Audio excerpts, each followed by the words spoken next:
Минете еден ден на реката Анакостија, што тече низ југоисточниот дел на Вашингтон, и ако имате среќа, можеби и ќе ја забележите водата од насобраните отпадоци. Анакостија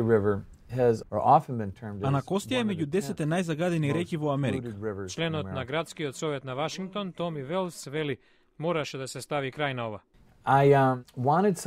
Сакав да ја смениме свеста кај луѓето, а не да удираме по нивниот џеб. Така се роди идејата за едно кесе 5 центи.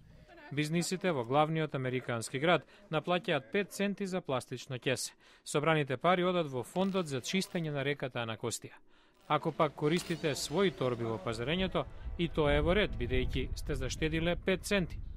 Каков е ефектот? Во првите 10 месеци од почетокот на проектот биле собрани $2 милиона. Дел од средствата биле наменети за торби за пазарење, што можат повторно да се искористат за оние кои не може да си ги дозволат да ги купат. Но не сите мислат дека ова е успех. 90% од луѓето се жалат, не сакаат да купат кеси.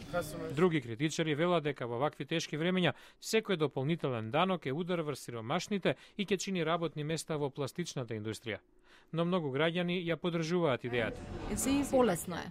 Има да се заврши уште многу работа во чистењето на Вашингтон и околината, но законодавците направија промена во вистинската насока.